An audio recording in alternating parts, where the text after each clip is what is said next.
Today, we are tackling one of the really tricky boundaries in criminal law. It's that moment when, a simple shove or maybe a kick turns into a murder conviction, even if the person involved absolutely never intended to take a life. So, for our deep dive today, we're navigating that critical line, the one between murder and manslaughter. And the core puzzle we really have to solve is, well, it's intensely practical, isn't it? How do courts measure the required criminal intent, the malice, when a death results from force like, say, a foot or a fist that isn't typically seen as a deadly weapon? It's kind of where the law tries to find wickedness in an unintended outcome. Exactly. Yeah. And our mission here is to rigorously analyze the required state of mind, the mens rea. That specific mental state needed to bump an assault that ends in death up from manslaughter to murder. And believe me, the difference between those two labels is just monumental. Yeah, and to really nail down this critical legal standard, we're actually going back, way back to 1874, to a landmark Michigan Supreme Court case, Wellar v. the People. This decision, it really defines the crucial requirement for figuring out malice when the death wasn't planned, and the force used was, well, on its face, not deadly. Okay, let's start with the doctrine itself. If someone dies after, say, a punch or a kick in a fight, why isn't the malice needed for murder just automatically there? I mean, they did assault them, right? Well, because if we do that, if every single person who got into a fight that unfortunately ended in death was automatically guilty of murder, the law would become, and this is a quote from the Wellar court itself, barbarous and unreasonable. So the general rule is this. Well, you don't need a specific intent to kill for murder, okay? If the death wasn't intended, the court says the injury that was intended has to be really serious. It must be one of a very serious character, which might naturally and commonly involve loss of life or grievous mischief. That's the key phrase. And if the tool used, whether it's chair leg or just someone's fist, is not one likely to kill or to maim, then the death is sort of presumed to be manslaughter. Unless the prosecution can show there was an actual felonious intent, an intent to cause that grievous bodily harm. The whole thing really hinges on the level of violence the person actually intended. Right, so the law is forcing us to look much closer, not just at any harm, but at the intent to inflict grievous harm. Okay, if that's the standard, let's see how Alfred Wellar's actions stacked up against this grievous harm test. Let's analyze Wellar v. the People. First up, what are the legally dispositive facts? Lay out the key details for us. Okay, so Alfred Wellar was convicted of murdering Margaret Campbell. They lived together. On the evening she died, Campbell came back home, went into the bar room, and there she either fell down or possibly was knocked down. It's a bit unclear. But the evidence suggested that while she was on the floor, Wellar kicked her and told her to get up. Then he apparently dragged her through a couple other rooms and left her in a bedroom. Later, she died. The fatal injury itself was to her left temple. But critically, the evidence couldn't say for sure if that injury came from a blow when she first entered, or maybe from the kick, or some other blow later on. Very murky on that specific point. Okay, murky facts. And what was the core legal issue that went up to the appellate court? The main issue was this. Did the trial court mess up? Specifically, did it err by telling the jury that the act had to be murder, not manslaughter, if Wellar caused the death and intended any kind of bodily harm at all? This instruction was given because there wasn't really any claim of extreme provocation, which you usually need to reduce an intentional killing down to manslaughter. So essentially the question was the jury improperly blocked from even considering manslaughter just based on the type of force used, the kick? Right. So what rule did the Supreme Court of Michigan end up applying? Well, Justice Campbell wrote the opinion, and they firmly rejected that trial court's instruction, flat out. The court ruled that holding every assailant as a murderer where death follows this act is just, untenable. It doesn't work. They clarified that when death isn't the intended outcome, the injury that was intended has to be serious. It has to be one that may be expected to involve serious consequences, either periling life or leading to great bodily harm. So just intending a bruise or, a minor cut, that's not enough for a murder charge. Okay, so the Supreme Court clearly thought manslaughter should have been on the table. What was their analysis then? Where exactly did the trial judge go wrong in their reasoning? The trial judge made a really common mistake, actually. He treated the kick as if it were, say, a knife or a gun, a deadly weapon. See, when someone uses a deadly weapon without serious provocation, the law usually implies malice. It assumes that dangerous intent. And the only way out typically is to show extreme provocation, like heat of passion. But, and this is the crucial part, A kick isn't inherently a deadly weapon. It can be, depending on how it's used, but it's not automatic. So the jury should have been allowed, even required, to look deeper, to figure out the actual intent behind that specific kick. The judge's instruction basically just shut down that whole line of thinking. It removed any possibility for the jury to find that Wellar, maybe, did nothing which was designed to produce any serious or fatal mischief. And a final conclusion from the Supreme Court. The conviction was overturned, judgment reversed, and they ordered a new trial. The takeaway was that the jury must be allowed to decide that central question. Was Wellar's intent just for simple bodily harm? If so, manslaughter. Or was the intended harm actually grievous bodily harm, the kind expected to involve serious consequences? Yeah. If that was the intent, then it points towards murder. They needed to make that call. That distinction, that gradient of intended harm, as you put it, that really is everything, isn't it? So if the court rejected the simple any bodily harm is enough for murder idea, how do we make this subtle line really stick? Maybe some visceral hypotheticals could help isolate the intent factor. Okay, hypothetical one. Imagine someone, maybe they're furious during an argument, right? And they shove a heavier person down a short flight of stairs, say 5 steps, and they're carpeted. The attacker says later, look, I only wanted to bruise their ego, maybe give them a few scrapes, nothing serious. But tragically, the victim lands awkwardly, suffers a fatal internal rupture that nobody saw coming. Okay, yeah.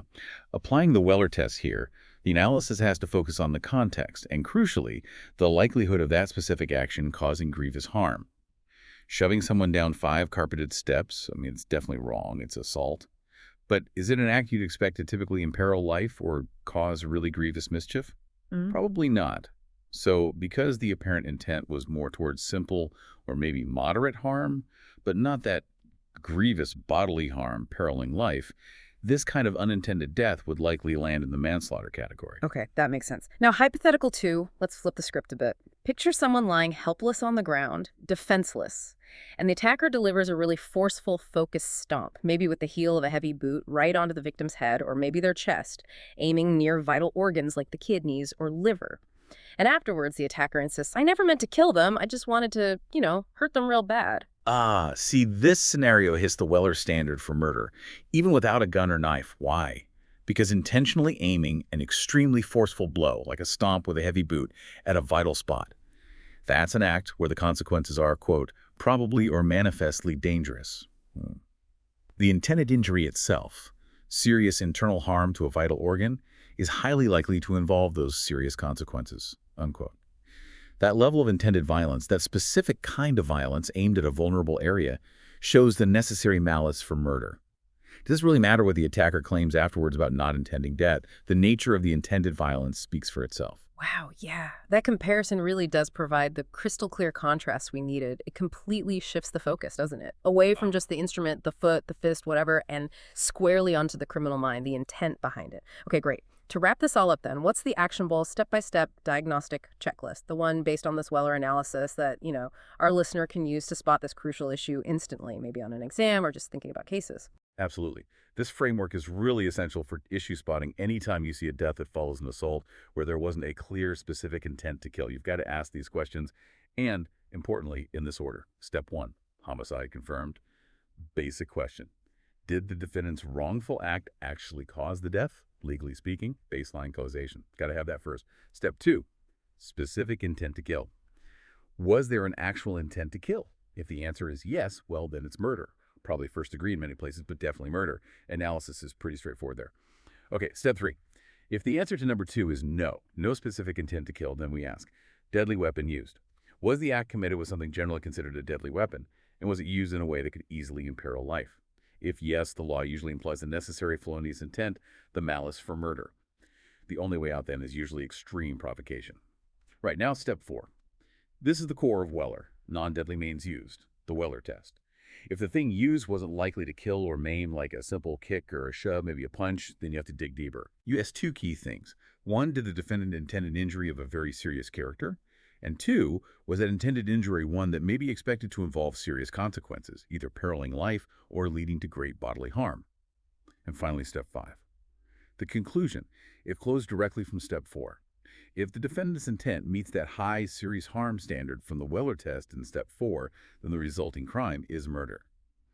But if the intent was only for simple bodily harm, maybe just to bruise or scrape someone up, then the crime, even though death tragically happened, is manslaughter.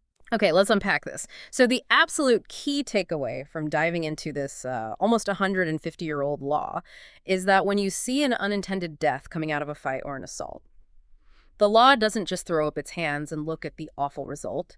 It actually tries to judge the defendant based on the minimum level of harm they were aiming for, and then Hmm. it asks, was that intended harm, that grievous bodily harm, bad enough, wicked enough to justify a murder conviction even though death wasn't the plan? Exactly. And what's really fascinating looking back at the 1874 court is how they consciously resisted what they saw as a simple but barbarous approach. The idea of just holding every single assailant responsible for murder simply because of a bad outcome. Instead, they demanded that murder, with its heavy stigma and punishment, stays reserved for conduct that really shows an intent to inflict true wickedness, or at least incredibly serious harm. It forces a kind of proportionality. Right. Okay, let's end with a final provocative thought for you, the listener, to mull over, something to chew on. If medical technology keeps advancing, right, to the point where almost any bodily contact could, theoretically, become fatal because of some unforeseen, maybe microscopic issue like a tiny genetic weakness in the victim that no one knew about, should the legal standard of grievous bodily harm start to shift? Should it focus even more on what the defendant subjectively knew or should have known about the victim's specific fragility? Or should the objective standard was the act itself manifestly dangerous to a typical person remain the absolute guidepost? Where does that line go in the future? Something to think about. Thank you for diving deep with us today.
easy answers.